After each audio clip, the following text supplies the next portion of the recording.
Usubuzile nani uthi uyena? Hayi ngamkhona engambuza egengeni Yeah. wavuma. Bathi yena. Khona engambuza egengeni wavuma athi hayi uyena kunje kodwa uthe ukushintsha kodwa uyena. Hayi sibulisane nensizwa le. Shuthi ke futhi lo muntu wayazi kahle ekutheni lo sibani ngoba akukho la ekhomba khona ukudideka oqhamuka mengathi mhlambe niyaqhubeka nendaba ekutheni usezokhala ngalokho ukuthi hayi usakhandlekile nomqondo wakhe. Awutshela isikhathi sokuqala nje ungena umbona. Hayi vele Thomas uyibonile. Sesibona yena siqu sakhe. Sifuna ukukholwa ngempela ukuthi ngempela uyena hayi ne. Hayi mesibona naye uqala ekhipha isandla ekutheni uyangixhawula. Ngilizithu lokhethe nje ebheke phansi ayingafuni ukuveza ubuzo. Hayi ubuso impela wayengabuvezi kahle. Kuba yena futhi ongibiza ngegama kuqala okhoma impela ekutheni hayi. Uyangazi lo muntu cha ngivumi. Hayi uyaphila siyaphila. Hayi ethe ngingajabula. Ngiyajabula yazi nalapha kade ngikhona abafowethu.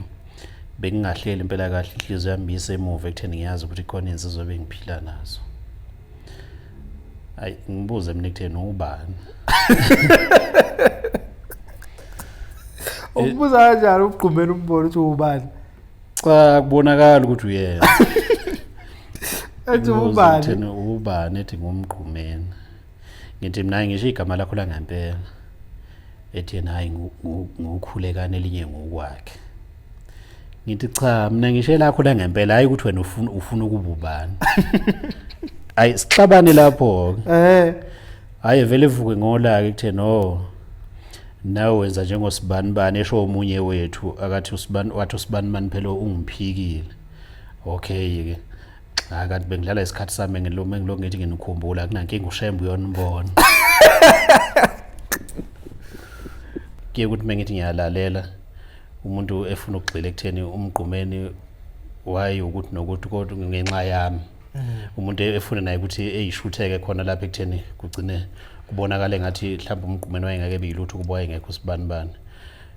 Sinayo kwempela lelo demoni iningi lethu. Njengoba umgqumeni kuumuntu esahlangana naye ngokomculo.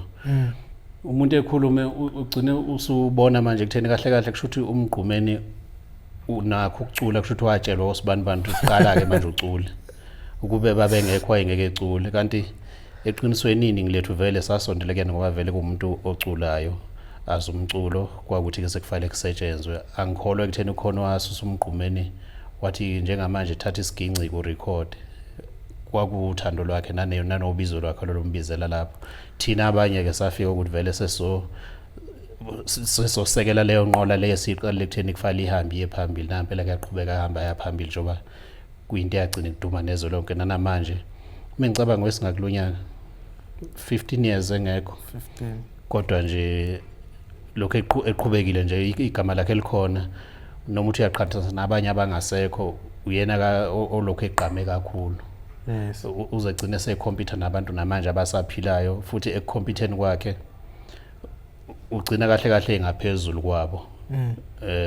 Ngokwezenzo akazenzile umlando wakhe ushile nje kukhona abantu besilisa.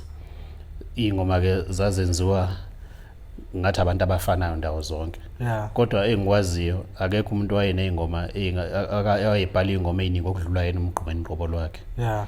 Mina ngaba nayo leyo mhlambe kwialbum ibe yodwa noma mhlambe zibe mbili kodwa futhi angikhumbuli kukhona ingoma okuthiwa ngiyibhale mina nje ngangedwa kwakuthi ingoma ngisusa phansi iziyophuma phezulu.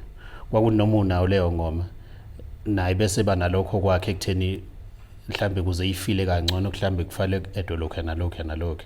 Kwesinye isikhathi ke vele futhi ugcina ubone ekutheni vele kuzothi mase edile lokho ubone ekutheni hayi yaphila kakhulu ke manje kunalendlela mina kade ingifice ngayo. Yazi khona zona kodwa mina ayikho engizothi mhlambe ngizothi uZulu liyaduma mhlambe njenge hit mina angaze ngiyibhale hit kuyena kodwa izingoma nje ezazi normal noma ezazi ingoma nje ibekeka engabanga bikho impela ekutheni mhlambe sigqama lokhu okudlula ezinye.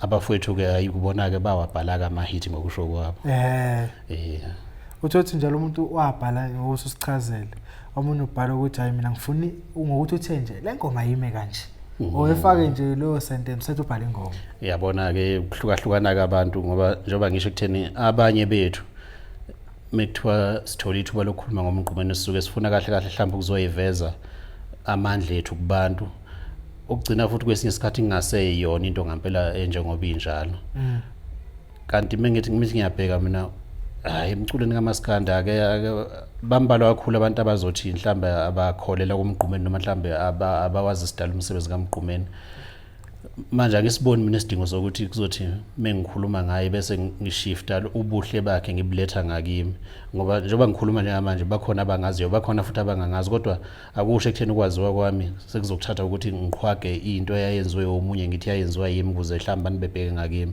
umuntu mefuna ukwazi uzokwazi ngendlela loyo wena osuke uyiyona ayikutheni ugcine usudla amandla wami omunye umuntu yeba ngiphiki vele ingoma zayibhalwa kodwa hayi ngalendlela mhlawumbe ugcina kuyiyona mekhuluma abanye ngifuna sithathe phezulu lapha la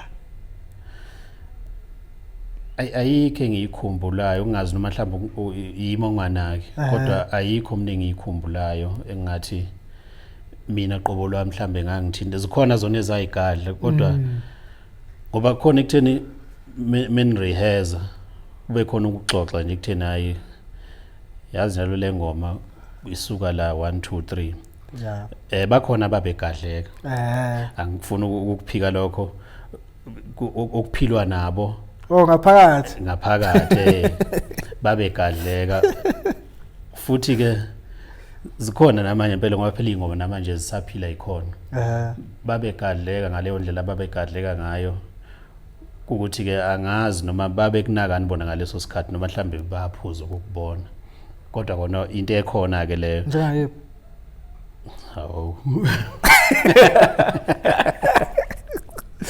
asivale asivale kodwa umuntu nomuntu nanokuthi ke leya ndoda isikhathi esiningi yayingagadli lokugadla kutheni kuzokucashela ukuthi ngempela uzoza ukufunisise kuyikhathi ukuthola kwakuba nje sobala ekutheni makuthi mhlambe wena amanqele